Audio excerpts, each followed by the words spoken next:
amigos, vocês estão nos acompanhando nos vídeos, eu espero que esteja tudo bem com vocês, está tudo bem aqui na nossa casa, a gente tem feito vários vídeos, vocês têm visto, já não só eu estou gravando, mas estamos também trabalhando o livro Justiça Divina, além dos vídeos que a gente tem trabalhado aqui, vocês estão acompanhando conosco o livro Justiça Divina e a cada capítulo do livro vocês estão vendo um trechinho do livro O Céu e o Inferno.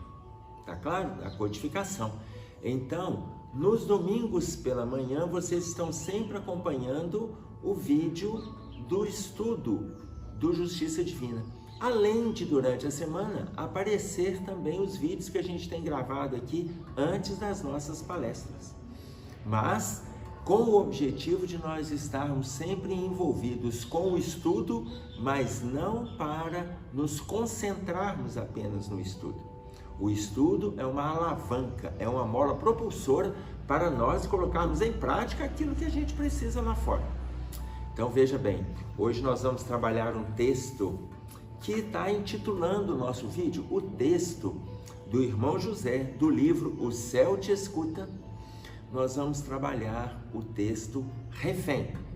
E aí nós vamos entender por que nós estamos colocando refém ou refém das trevas, porque ele faz referência ao refém das trevas.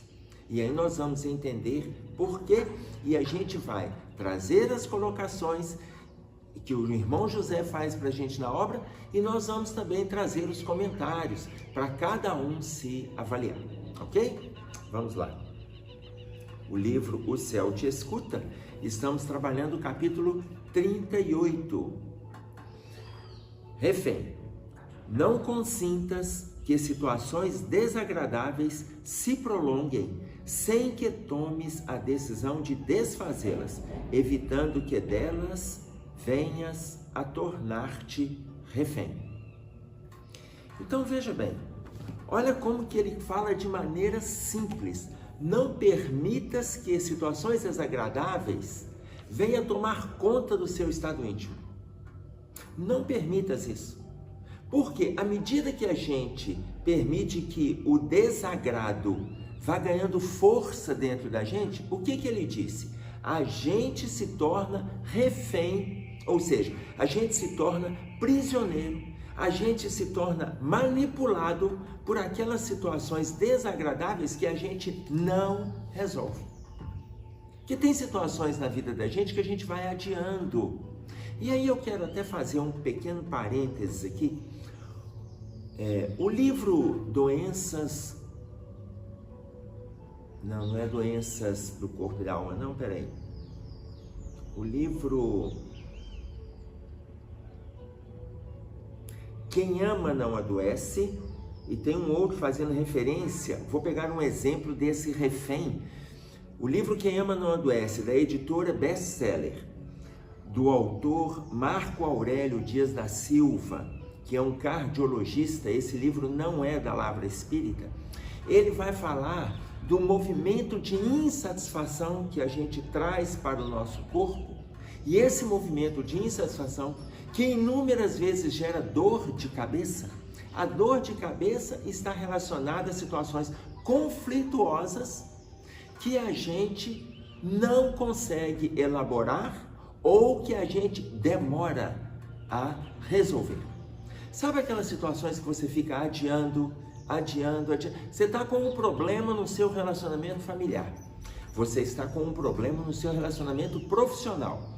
E você não consegue dar andamento naquilo, você fica se tumultuando. Não porque eu vou conversar isso, porque eu vou falar aquilo, mas depois que eu falar eu sei que ele vai responder isso e aquilo, aí eu respondo assim, aí ele fala acolá, aí eu falo do lado de cá. À medida que você vai adiando a solução e tramando para o seu estado mental perturbações, você se torna refém. Refém dessa perturbação. Porém, o que o livro vai colocar para nós? O que Marco Aurélio vai colocar para nós? A dor de cabeça, inúmeras vezes, ela acontecem de situações que a gente não dá conta de resolver e fica elaborando. Aí você fica 2 horas, 2 dias, 2 semanas. Não, aí você chega à seguinte conclusão: 1 hora eu resolvo isso. Ou seja, você não só se tornou refém, porque o refém, ele pode mudar de uma hora para outra, mas você agora vira prisioneiro. Daqui a 1 mês, daqui a 2 meses, daqui a 3 meses, você lembra que não resolveu aquela questão lá atrás. Entenderam? Então vocês estão vendo o tamanho do problema? Vou pegar um exemplo.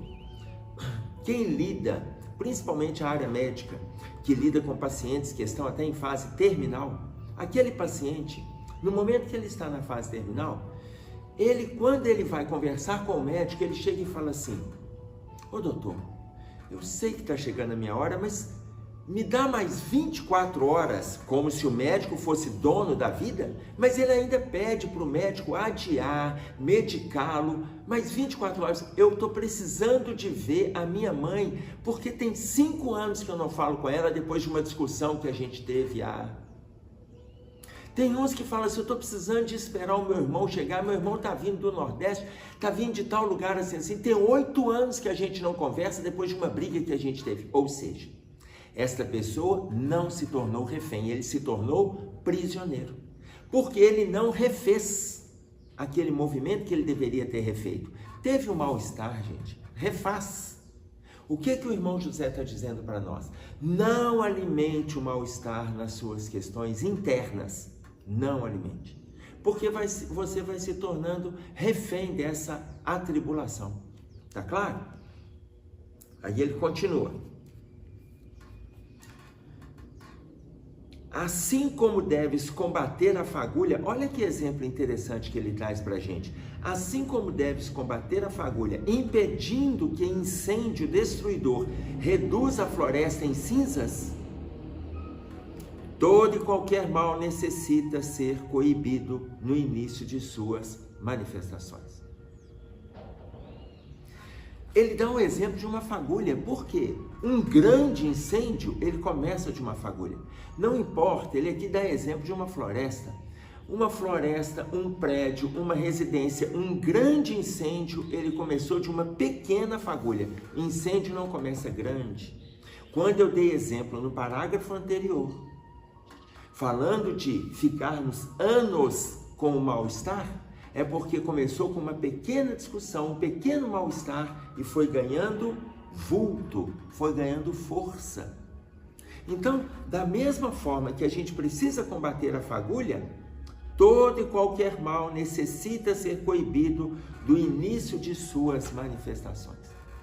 Vocês vão lembrar em outras observações que a gente fez, na colocação de Jeremias no Velho Testamento, quando ele fala para a gente no capítulo 4, no versículo 14, olha, falando aí anos, eu vou pressupor aqui aproximadamente 500 a 600 anos antes de Jesus, quando ele fala conosco assim, ele pergunta: até quando hospedarás contigo os teus maus pensamentos? Ora, se Jeremias, profeta da antiguidade, entre os vários que passaram pela antiguidade, que vieram alicerçando o Velho Testamento, preparando a chegada do Cristo no nosso movimento social, no nosso movimento interno, nos nossos questionamentos intelectuais. Se ele pergunta: até quando hospedarás contigo os teus maus pensamentos? Ou seja, ele está colocando que nós podemos fazer movimentos diferentes. Só que a gente não fez. Um pequeno pensamento negativo, nós vamos alicerçando o negativo e vamos deixando que ele cresça dentro de nós, como uma fagulha que vai destruindo uma floresta. Mas começou de uma fagulha. E aí ele diz para nós assim: procura calar assuntos que não sejam edificantes e gracejos que talvez possam degenerar em desentendimentos de consequências imprevisíveis. Procura calar assuntos que não sejam ricos, Procura calar assuntos que não sejam edificantes, ou gracejos, brincadeiras, ironias, que não tem nada para te atender ou atender o outro. E aqui eu quero estabelecer uma diferença entre conflito e confronto. Porque veja, determinados assuntos geram conflitos, o que não tem problema nenhum. Uma família que tem conflitos, uma casa espírita que tem conflitos, uma igreja católica protestante que tem conflitos, uma empresa que tem conflitos, isso é ótimo, porque o conflito nos ajuda a crescer. O conflito é a manifestação de ideias que nós estamos projetando, que nós estamos idealizando, que a gente está trabalhando no nosso estado íntimo. Conflito. Confronto é diferente de conflito, porque o confronto é a manifestação de ideia aonde um vai querer imperar sobre o outro. Eu vou manifestar a minha ideia, mas eu quero que o outro ceda. Isso é confronto. Um confronto é o preparo para uma guerra. Guerra no palavreado, guerra nas gesticulações, guerra nas atitudes, guerras. A gente escuta falar assim, as torcidas entraram em confronto, ou seja, elas entraram em brigas. Confronto. Conflito é manifestação de posicionamentos, e cada um tem o seu. Aliás, por grande mérito do discernimento. E pelo livre-arbítrio, que é um outro mérito, você manifesta aquilo que você deseja. Mas se você sentir que naquela manifestação pode gerar confronto, silencia. Para que você vai querer que a sua ideia seja imperada? Para que você vai querer que a sua ideia seja a que prevalece? Para que você vai se posicionar desejando que todos atendam o seu jeito de pensar? Veja, o valor de um relacionamento social saudável é pensarmos diferentes. Imagine se todo mundo pensasse de uma única maneira. Se todo mundo pensasse. Graças a Deus, nós temos bom senso, cada um vai fazer do seu jeito e existem vários jeitos das coisas serem feitas. É isso. Agora, se você pensa que a sua ideia é a que está certa, e aí nós temos um problema. Por quê? Porque nós queremos que todos nos atendam. Estamos criando relações não conflituosas, mas relações agressivas. Por quê? Porque elas alimentam o confronto. Ok? Tanto que ele diz para nós, procura calar assuntos que não sejam edificantes ou graciosos. Olha, você se posicionou, o outro começou a trazer um posicionamento, olha, silencia. O outro está trazendo um posicionamento que pode gerar agressão, não é um posicionamento diferente. Posicionamento diferente, eu falo A, o outro fala B, isso não atrapalha o nosso relacionamento. Conflito não atrapalha o relacionamento. Graças a Deus os casais têm conflitos, pais e filhos têm conflitos, empresas têm conflitos, então isso não atrapalha. Agora, a hora que alguém chegar e colocar, você está errado, você tem que mudar a sua maneira e vier imperativamente, olha, recua e não deixe que aquilo alimente para não destruir a relação, porque senão você se torna refém do mal-estar. E aí ele diz para nós, se não queres que esse ou aquele vício te domine, e aí você para pensar nos vícios. Nós estamos usando um exemplo aqui, que é a questão da fala. Se não queres que esse ou aquele vício te domine, por menor que seja, mesmo a pretexto de comemoração festiva em família, não faças concessões a ele. Um trago de cigarro, se você não quer que isso te domine, não faça concessões. Aí você está num grupo ali de família, os amigos, sabe aqueles amigos da adolescência que vocês experimentaram maconha juntos? Vocês experimentaram, mas você não se aventurou. Mas 3, 5, 8 se aventuraram. Se você não quer que aquilo te domine, não aceite, não ceda, não se permita. Ainda que esteja em família. Ainda que esteja em família. Ah, não, às vezes ali naquela festa, na comemoração, a mesma coisa em relação ao álcool. Às vezes você já se libertou do álcool. Às vezes você já se liberou do álcool. Não deixe que aquilo te domine. Ah, não, mas ali é só um finalzinho de ano, né? Uma data comemorativa. Por que que no nascimento de Jesus as pessoas têm que beber? O que tem a ver uma coisa com a outra? O que tem a ver que na comemoração da chegada do Cristo, as pessoas têm que se encharcar em álcool? Mas, olha a proposta, se não queres que esse ou aquele vício te domine, aí eu vou pegar um exemplo. No livro missionário, só pegando mais um trechinho aqui, só para a gente fazer a associação. Por menor que seja, mesmo a pretexto de comemoração festiva. Por menor que seja. No livro Missionários da Luz, tem um bate-papo lá do André Luiz com Manassés, quando eles vêm no plano físico buscar uma determinada pessoa para uma reunião que está acontecendo no plano espiritual. Essa reunião é de 2 às 4 da manhã. E o Alexandre, que está aguardando a chegada deste espírito, ele fala para o Manassés e para o André: vai ver o que aconteceu com fulano que não chegou. Nós vamos iniciar a nossa reunião e ele ainda não chegou. E aí no momento que eles vão até aquela pessoa que estava dormindo, madrugada, eles veem um espírito que estava ali do lado do leito dele. E eles perguntam para este espírito: você está obsediando fulano? Ele fala: não, eu não sou o obsessor dele. Ah, mas você não está obsediando? Não. Não, mas é porque, diz o Manassés, eu estou vendo que ele está agitado. Olha a colocação do espírito.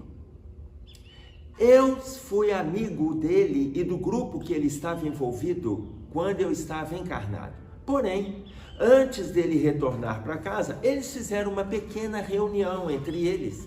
E ali eles diversificaram em vários assuntos. Entretanto, ele fez uma colocação a meu respeito, fazendo chacotas, tecendo comentários, e agora eu estou aqui aguardando que ele saia do corpo e justifique tudo aquilo que ele falou ali em grupo. Eu não estou obsidiando, mas agora eu quero que ele justifique, que ele prove tudo aquilo que ele falou lá, que foi motivo de agressão e de mal-estar. Mas para o grupo era simplesmente chacotas, ironias, gracejos. Então eu estou aqui esperando. Mas na hora que ele sai do corpo, ele me vê. Quando ele me vê, ele acorda. E aí ele volta para o corpo. Aí ele sai de novo, ele me vê. Aí ele volta para o corpo. Eu vou ficar aqui esperando por ele a noite inteira. Ele vai acordar cansado e falando que teve uma noite péssima, o que é verdade. Eu estou esperando que ele venha aqui justificar as coisas que ele falou. E aí o Manassés, sem mais nada a dizer, sem comentar nada com aquele espírito, se afasta junto com André Luiz e deixa que os dois se entendam. Imagine, às vezes numa data comemorativa, numa situação de mal-estar, num movimento de reunião com um grupo, a gente quer fazer chacotas, contar uma história, comentar algo, e aí o que a gente faz? A gente começa a tecer comentários negativos, principalmente sobre quem está ausente. E vamos alimentando situações viciosas, perturbando-nos, fazendo com que a gente se torne refém da perturbação. E aí o irmão José, para fechar, ele diz assim, fazendo referência ao nosso estado íntimo: por que não buscam afugentar do espírito pensamentos e emoções infelizes? Olha, por que a gente não busca afugentar, por que a gente não busca eliminar pensamentos e emoções infelizes quando surgem? Somos muitos os que, através das sutilezas da tentação, se transformam em reféns das trevas. E aí ele explica o porquê que o nosso título se chama Refém ou Refém das Trevas. Porque a gente não busca eliminar o mal-estar, a gente vai se permitindo o tumulto no nosso estado íntimo. Aos poucos, a gente vai se agredindo numa relação extremamente perversa. Não para com o outro, mas para conosco. Trabalhemos com as nossas relações e trabalhemos nos nossos estados íntimos para evitarmos as conturbações que têm assolado as criaturas e nos assolado em relações perturbadoras no movimento que a gente tem tido nessas questões sociais e questões familiares principalmente. É isso aí. Um abraço a todos e até breve, se Deus quiser.